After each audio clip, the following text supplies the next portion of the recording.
Hi students, we can start it from the super mesh analysis. Okay, last class we have discussed about a mesh analysis, and we have done two problems. I think all of you should understood what are the concepts behind the mesh analysis and how can we solve the network for unknown currents by using mesh analysis.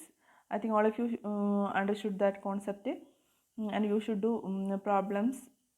Okay, next topic is super mesh analysis, and in the case of super mesh analysis we know that there will be current sources along with voltage sources. Okay, so we can do a problem.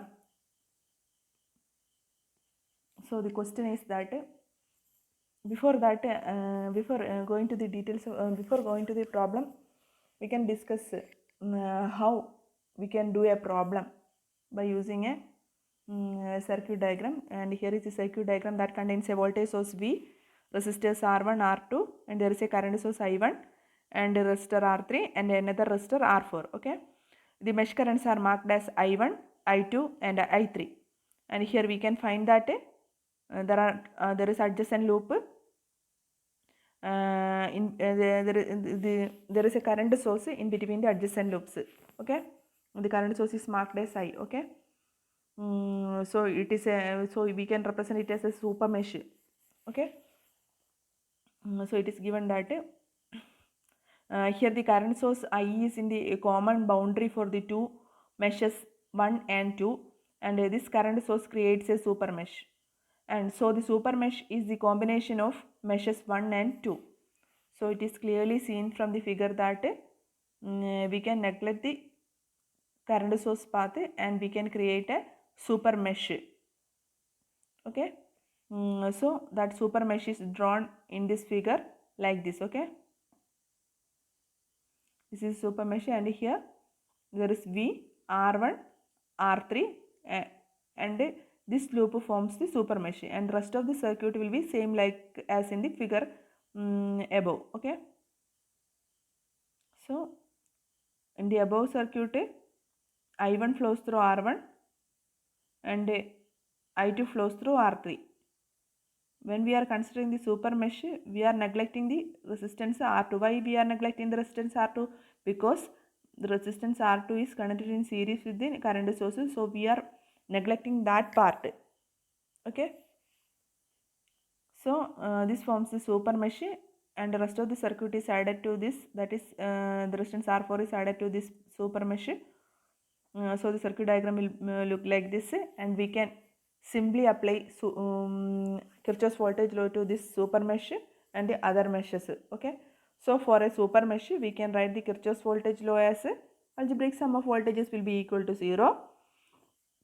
Here voltage source V is there and resistor R1 is there, current through R1 is I1.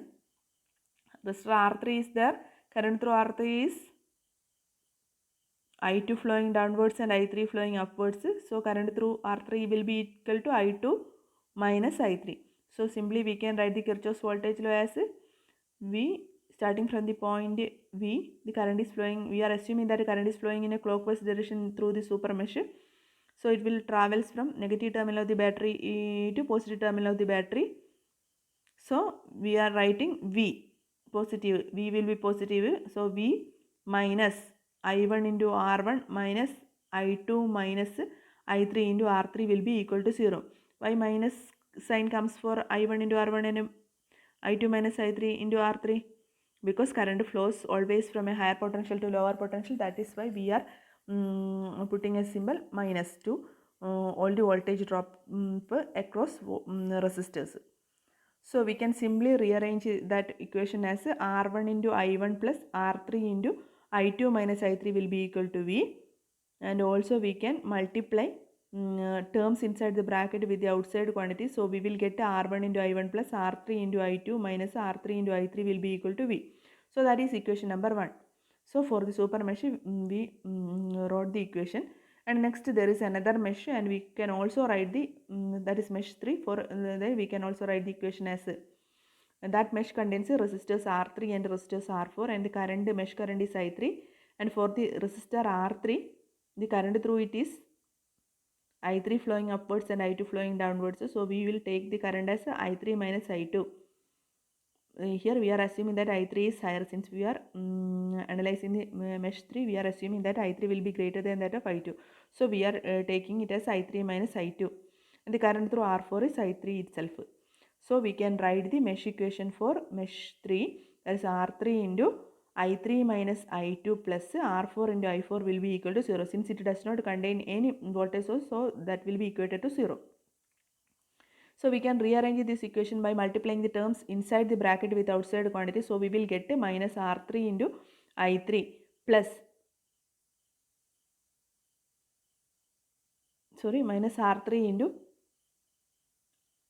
I2 plus R3 plus R4 into I3 equal to 0.